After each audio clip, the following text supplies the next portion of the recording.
আরাফার দিন ইসলামের ইতিহাসে এই দিনটি শুধু একটি তারিখ নয়, এটি কোটি মুসলমানের কাছে ক্ষমা, রহমত আর আত্মশুদ্ধির এক মহাসুযোগ। মক্কা থেকে প্রায় ২০ কিলোমিটার পূর্বে অবস্থিত আরাফাতের বিশাল ময়দান। এবছরের মতো প্রতি বছর এই দিনে পৃথিবীর নানা প্রান্ত থেকে লাখো মুসলমান এখানে একত্রিত হন। হাদিসে স্পষ্ট বলা আছে, হজই হলো আরাফা, অর্থাৎ নির্ধারিত সময়ে আরাফার ময়দানে উপস্থিত না থাকলে হজ সম্পূর্ণ হয় না। এই ময়দানেই রয়েছে জাবাল আল রাহমা, রহমতের পাহাড়।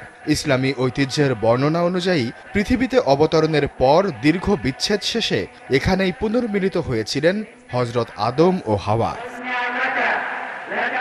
১০ হিজরিতে রাসূলুল্লাহ সাল্লাল্লাহু আলাইহি ওয়াসাল্লাম তার জীবনের শেষ হজ পালন করেন, আর সেই হজেই এই ময়দানে দিয়েছিলেন বিদায় হজের ঐতিহাসিক ভাষণ।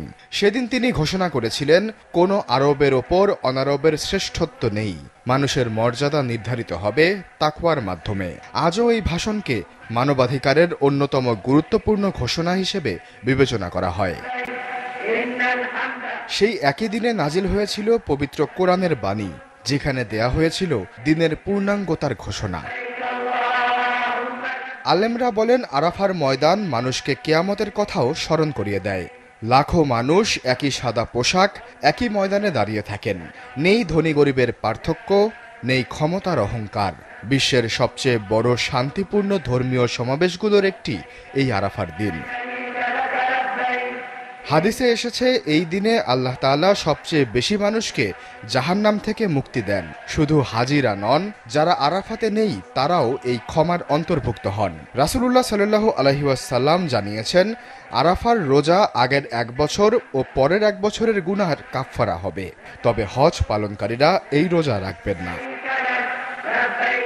আরাফার বিকেলে লাখো মানুষ কান্নায় ভেঙে পড়েন। কেউ অতীতের ভুলের জন্য ক্ষমা চান, কেউ নতুন জীবনের প্রার্থনা করেন। সেই আরাফার ময়দান আজও কোটি মানুষের চোখে এনে দেয় অশ্রু।